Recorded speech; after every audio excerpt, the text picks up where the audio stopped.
Did you know there's a difference between who you are versus who you have adapted to be?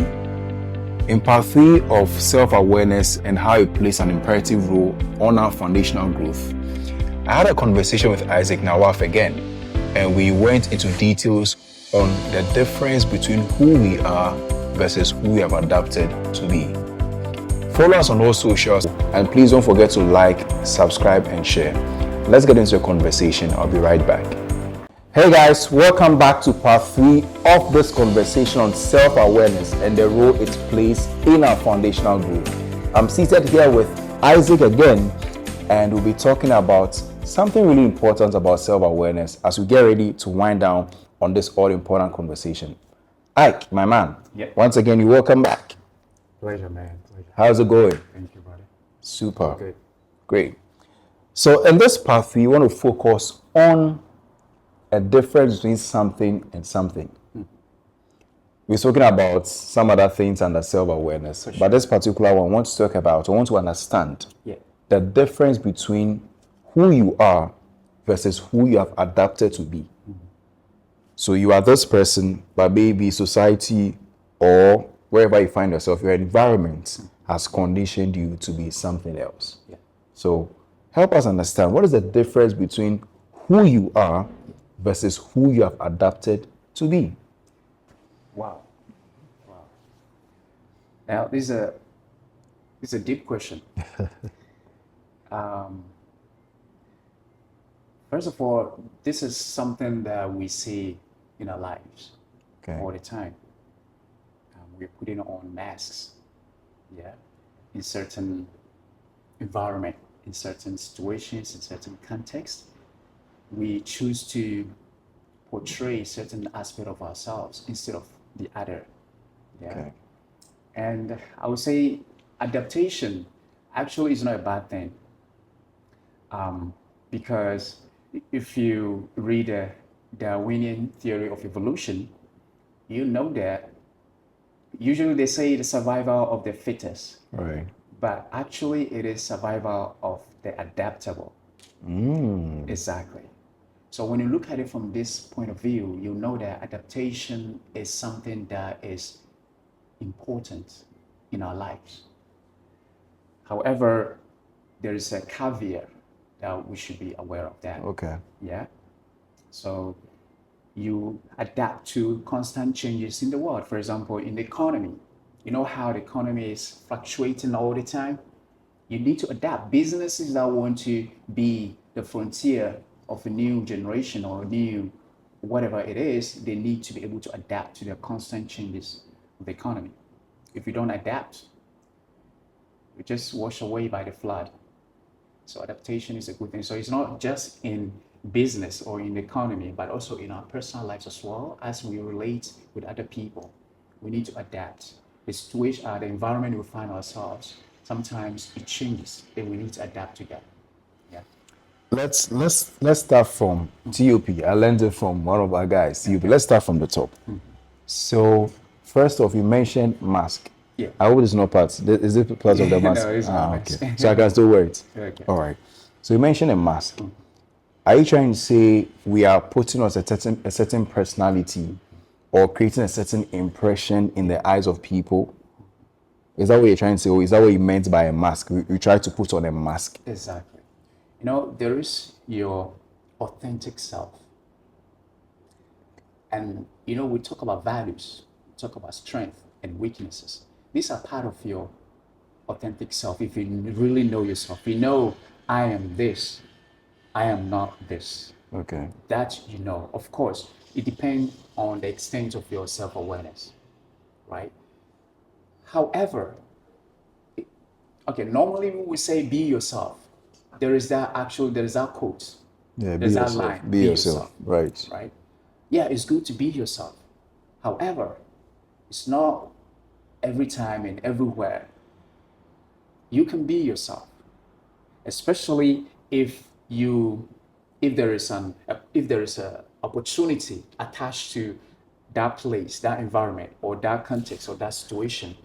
Sometimes you have to put on, or at least society will expect you to put on certain masks to hide your real identity, your real self, in order to gain that opportunity that you see, or in order to last in a certain room because you want approval, you want to fit in. If you want to fit in, sometimes your real self does not meet the requirements of fitting in.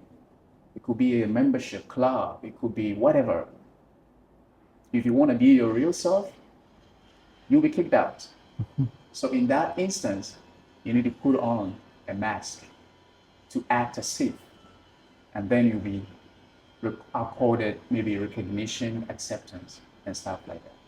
It's a bit dicey. Are we talking about you compromising, Yeah, or you trying to, there's a concept in psychology called social conformity, exactly. where you try to conform to a particular norm Exactly. in a whatever environment you find yourself. For sure. So are we talking about you trying to compromise and then you lose who you are? Let me even put a question different way. First off, who are you? For sure. And then who is an adaptable person? Right. All right.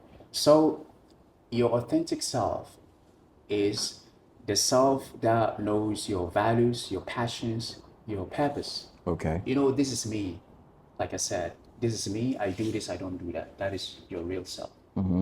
The way you talk, the way you walk, your behavior, your reactions in certain things. It's just you. This is me. And it also has to do with the places you go, the people you're involved with. That shows who you are, right? Your adapted self is how, due to certain circumstances, we talk about changes in environment. And again, this adaptation comes as a result of change. And you know, the only thing that is constant is change. And if change is a constant thing, adaptation has to come along with that. Because if you are not adaptable, you might not survive. Okay. And we talk about the brain, it's about survival. So all the time it's trying to find ways and means that will make you survive. So that is where the adapted self, your inauthentic self, shows. And I'm saying, it's not like it's a bad thing through and through. It's not a bad thing. Yeah, it's not a bad thing through and through. But however, you should have a plan as to, it's transient, temporary. For this time, because I see this opportunity and I need to walk through this to gain the opportunity. For that time, you're gonna have to put on that mask. You know what I mean? If you think being a part of a membership will give you maybe access to some people, and that is important to you, and maybe there's a certain way you need to behave to be part of that membership, I think you will succumb to that. Yeah, for that short period. But again, if it becomes a problem when it is permanent, because it creates a void in you. If you're not being yourself, trust me, you're always fighting yourself. Oh. Yeah. If you're not being your authentic self, you're always fighting yourself every time. So if it is something permanent, then it means you're not even living. You are dying slowly. That's why it's important to know yourself. So when you adapt in a way that you will gain that access, that opportunity. And when you get it, then you require, right?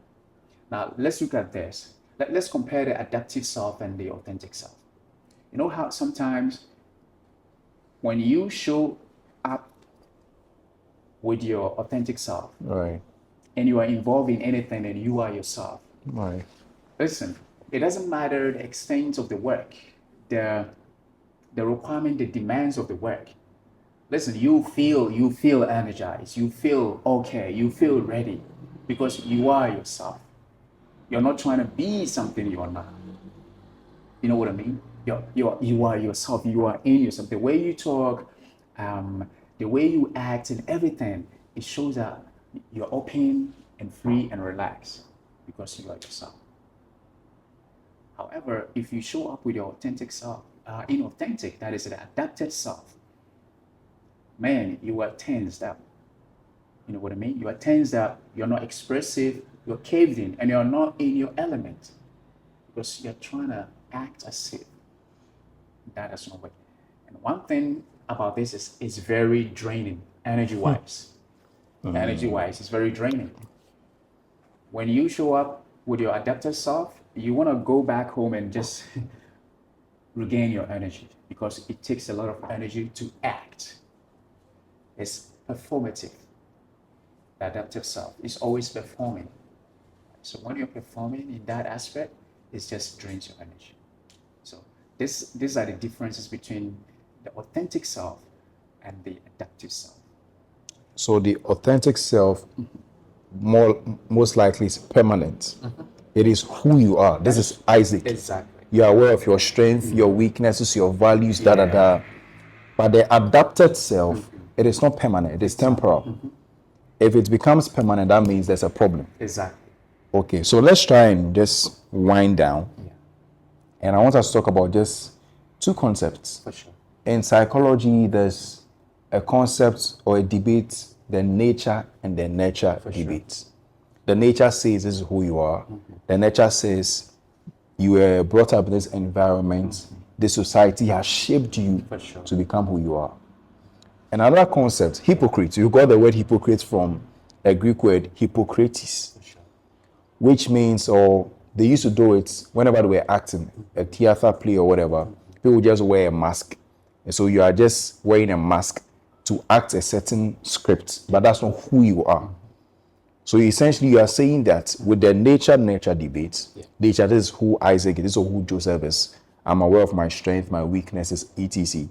And the nurture, by reason of being in this space, let's say podcast space, the media space, I try to act in a certain way just to give me maybe credibility, to give me more room to enter certain spaces. I'm just adapting to be able to survive in that space. Right? And the Hippocrates or the hypocrite, I just put on a mask in certain spaces. I just adapt to be something else, but I shouldn't lose my authentic or my true self. Exactly. Would you want to add a few words to that and we'll just wrap up on this chapter? Sure. A while ago, you talk about the social conformity experiment. Right. Actually, that was conducted by Solomon Asch. Okay. And he did this experiment where there were like figures of sticks, and they want people to identify whether or not they are the same or not, right? Okay. So the experiment was to show how the strength of social influence and also the fear of exclusion. So you don't want to be the outsider all the time because we are tribe, like our nature in such a way that we all want to be a part of a tribe. Okay. So if you are in an environment or a place and you are seen as an outsider, you were excluded. Again, it's the survival mind. Yeah. Right. So you want to act in a way to be adopted into it. Right. So that is one aspect of that. So when it comes to the question of your authentic self, that is actually who you are, like I said, through and through. However, certain situations, certain conditions, you will have to put on certain marks. And like I said, it could be negative. You're not pretending? Yeah. Okay, let's say it depends on the word pretends. Okay. But sometimes you're going to have to pretend. Oh, that's dicey, you know. It is dicey. But again, in that context, it's not like you are coming off as somebody that you're not truly is. There is an element of yourself in that, even in that mask, because people will tell, right? There's an element. However, it is not a total self that you bring to bear, because if you bring the total self, then people will also see through that. So, like you said, it's a dicey thing, right? So it depends on how much of yourself you're bringing to the table and how much of the mask you're bringing, so that people cannot actually tell, right? And it's a positive thing, like I said, in a way, because if you're not adapting, again, I applied it to economy. If you're a business and you're not adapting to the change, you are failing. You are just going to die. And again, as a person, for example, let's see, as a result of AI, right? You see how so many jobs are beginning to fade away? Right. All right. So you need to adapt to this as a person. Okay. If you say, all right, this is my real self, and I wanna pursue this course, but you know that this course that I want to pursue, when I'm done, by the time I'm done, AI has taken over. Right? Are you still gonna pursue that because you think no? You need to adapt to that, and adapting to that means you need to, adjust, right? The way you see things, the way you bring yourself to bear, your values and certain things, so that you'll be able to secure a job. Of course, like I talk about advantage, you're always looking at opportunity. Okay. What is in for me? And it has to be temporal, so that when you go through, then you recoil to your real self, the baseline of who you actually are. So the baseline is that if you want to continue to empower our next steps, please don't forget to follow us on all socials, and then you'll be enlightened for you to empower our next steps. So in summary, we are talking about you being a master of change. If you want to really know who you are, and if you want to learn how to adapt, Sure. you must be a master of change. Sure. On that note, I'll end with a quote by Brian Tracy, who once said, "I resolve to be a master of change rather than a victim of change." In essence, that's what Isaac was telling us. You should know who you are, but sometimes you are not pretending. You are just adapting some situations to ensure that you get what you want. I hope that this episode, or these 3 parts on self-awareness, has played an imperative role in your foundational growth. Let's hear what you've learned from this episode in the comment section. And don't forget to like, share, and subscribe. Thank you. I'll catch you again.